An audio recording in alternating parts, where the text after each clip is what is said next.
right, Big E, Sil, we're back. We are back. Welcome to another B-Belt by Bros live from the Mecca. Today we have Silvio, who we've been having a lot lately. He's our training partner. He's our training partner, and obviously I'm coaching him for his next show. So it's great having him. And what we're going to do today is we're continuing our body part series, just giving you guys some examples of the kind of training sessions that I've been doing with Silvio. Today we're going to do biceps. I'm going to throw in some interesting different techniques for the biceps, just to give you guys something different to work with over and above the normal up and down rep cadence that most people normally do. So we're going to film that, and then also at the end of the show we have a couple of good Ask Merlin questions that I like to answer for you guys. So hopefully you guys enjoy the show and learn something new. Sil, you look like you've grown quite a bit. Have you monitored your weight since the beginning? Everybody's telling you look bigger, but do you know, or you don't care really? You know, actually I don't pay attention. I know that I'm growing, and the response also to the training also is really taking more effect on my body, which is what I want. Kind of adapting to the training, and then the body is growing. Yeah. I'm putting up a quality pound because it's not something that we are looking for all that mass that has no quality, but we're working towards that. So far so good, and it's been working. Awesome. All right, thanks. Good to have you guys. Okay, so the first exercise that we're doing for the biceps here is the preacher curl machine, and we're going to be using a technique I like to call 5-5 max reps. So what we're doing, as you can see, he's only coming up halfway for the first 5 repetitions. The second 5 repetitions, he's going to go from the halfway point all the way to the top and really get that really good squeeze. He does that for 5 reps. And then on the max portion, he just goes from maximum full reps through the full range of motion. This is really great for giving you an absolutely incredible burn. It just gives you that searing pain at the end of a set. And what you want to do is really max out on that last portion. You want to try to pick a weight that allows you to get 5, and then somewhere around 10 reps or so to failure. This will give a real tremendous burn to the biceps. Give that a try in your workouts. Okay guys, so the second movement, what we're doing here is an incline cable curl. We have the bench angled back about 45-50 degrees or so. And what we're doing is starting off with very slow positive reps. So from the bottom, he's taking about 4 seconds to get to the top, and then he's just releasing it under control to the bottom. That's the first 5 reps. The second 5 reps, he's going to come straight to the top and go down in 4 seconds. So now he's working the eccentric portion of the rep more so than the positive portion of the rep. And we're going to do this for 5 reps. That's 3, I believe. Thumbs up. Slow in 4 seconds, getting that negative. One more time, up and down. And now with whatever he's got left, he's just going to pump the weight under control, but not going slow anywhere in the rep. Just under control the whole time. Kind of like a piston, but working under control. And he's going to get as many reps as he can to total failure.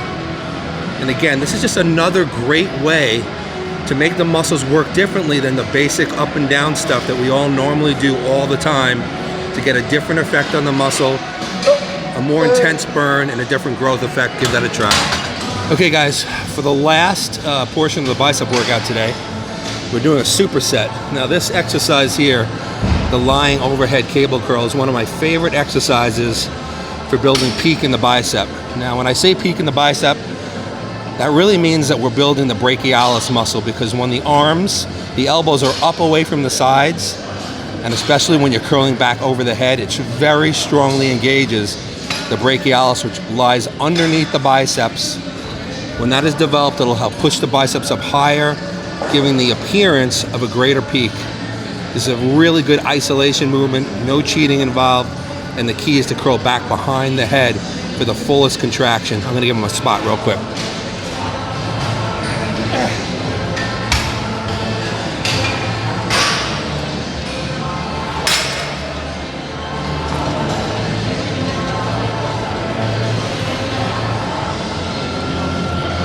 And now we move into part 2 of the superset. We're using the standard barbell curl. We're doing them extremely strictly. As you can see, he's keeping his elbows by his sides. He's not lifting up the shoulders very much at all. And he's just going from full stretch to full contraction, moving the weight very, very slowly and under control. There's no swinging, no body English, no movement at the waist. And this superset here just is a great way, of course, to get a greater burn, more lactic acid, and just give the biceps a growth jolt. Maybe he'll hit a front double bicep for us. Silvio, how about a front double bi? Boom, and there it is. Give it a shot, guys. All right, Merlin, what did people ask this week? So I got a question about bent over rowing, and somebody wanted to know what's my opinion of the Yates barbell rows versus the regular barbell rows. Now I'm going to assume that what he means by the Yates barbell rows is he was pretty famous for using an underhand grip rather than an overhand grip, and not leaning all the way over to 90 degrees, but keeping his body up at maybe 70 degrees and rowing into the lower stomach, versus the standard barbell bent row with the overhand grip, maybe leaning over 90 degrees, which is how Lee Haney actually used to do it. Funny thing is, both Lee Haney and Dorian Yates built two of the biggest backs in bodybuilding. So then you have Ronnie, who also did the overhand grip. So everybody has their own versions that they like to use. Personally, I like to use both versions. Why not get the best of both worlds? The overhand grip to begin with has the elbows stay out away from the body, which of course works the lats, but it also very, very strongly engages some of the more middle back muscles, the rear deltoids, the mid traps, the rhomboids. So it helps to give you that that density and that overall kind of mountainy look in the back. And the bent over rows with the underhand grip and not leaning over all the way works more of actually the belly of the lats. So it's better for creating width. And if you're pulling really low, down into the abdomen, you'll also work those fibers down in the lower portion of the lats. Of course, we can't isolate those fibers away from the other portions of the lats, but you can, more directly hit those fibers. So I say, that's the difference between the two rows. But I say use both types of rows in your workouts, unless of course you're so strong in one area or the other. So in other words, if you're somebody who has really, really wide lats, but you don't have a lot of 3D effect in your back, you might want to stick more to the wide grip overhand rows. If you're somebody who has a very, very thick back, but not a lot of width in your back, you might want to stick more to the underhand grip rows. But otherwise, use them both, switch them off workout to workout. Sometimes use them both in the same workout. They're both excellent forms of rows. Everybody has their preferences, but I say use them both, get the best of both worlds. Awesome. So the second question actually came in from somebody who is a regular watcher of the show, and he decided to email me. And he said something along the lines, he's very glad to see me working with more and more pros. He's very glad to see me working with Silvio. And his question to me, which I thought was pretty interesting, which made me have to really think, was he asked me what particular pro or pros that are out there right now would be ones that you would really love to work with. Like, who would you dream to work with, and why would you pick that particular person? So I thought that was a really, really great question. So I had to think about it. I started to go in my mind, like thinking about, the different pros, and I think that for me, what I would want to do is I would want to challenge myself. So what I would want to do, I'm thinking of pros, that are, top guys, but maybe guys who I feel have not ever really stepped on stage at 100%. They're getting better and better, but they're always missing their peak, or some of them look really great when they're preparing for a show, like 6 weeks out, they look like they're gonna kill everybody, and then when they step on stage, something seems to be missing, just a little bit. So two names, really three, but I'm gonna say two names came to mind. First of all was actually Big Ramy, because I think he is a potential, without a doubt, Mr. Olympia. I think that he has all the tools to be Mr. Olympia. I think that, it's pretty obvious that one of his main flaws is not reaching peak condition on the day of a show. He comes in absolutely huge, we know that. Probably one of the biggest guys to ever step on a stage. But he's never really coming in with that sharp detail that he needs to defeat some of the guys who do have a sharper line, sharper detail, more separation, more striations. He doesn't really have that dry look. So I'd love to work with him. And this is no disrespect to the people that coach him, because he's been coached by many awesome people, and I don't know what all his challenges are. I don't know these things. I'm just giving you my opinion, my thoughts. But I'd love to work with him and see what I could do as far as conditioning goes. Also, I think that his legs are so freaking enormous. His quads especially, they're so big that even though his upper body is so big, it kind of overwhelms his upper body a little bit. So I would love to work with him on creating more width in the upper body and a little bit more thickness to help match those crazy, crazy legs.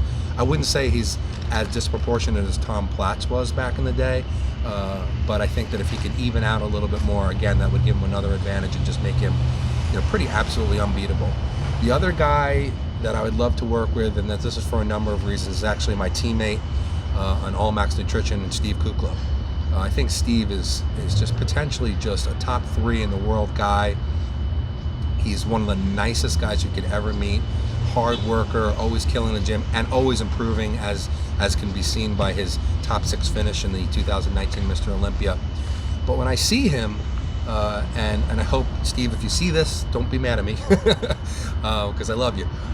When I see him sometimes getting ready for a show, and I see pictures of him a couple weeks out, he looks unbelievable. Like, it looks like he's going to crush everybody.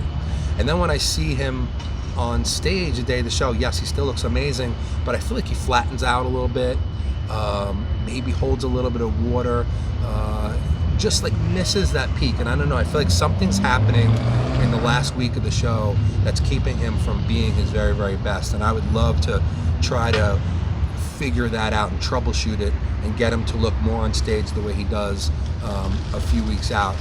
Second of all, I think he needs a little bit more, his physique is beautiful. He's got beautiful balance and proportion. A lot of people compare him to Jay Cutler in many ways for his overall mass and the look of his muscles. I think that he needs a little bit more thickness in the chest, a little bit more density in the back, and then again, just a little bit more of conditioning. So he's another person, especially because he's such a great guy. I would love to have the opportunity to work with him and see what I could do with him to have him reach a higher level. Again, no disrespect to the people that coach him now, because they all do great jobs. And again, I don't know what he does, what may happen before a show. I'm just, like I said, just giving you my thoughts to that question. Those are people that I would love to work with if I ever get the chance one day. I'd be blessed, just like I am, to work with Silvio and other people that I do. So hope that answers your question, and hope you guys enjoyed the show. That's Merlin's wish list. All right.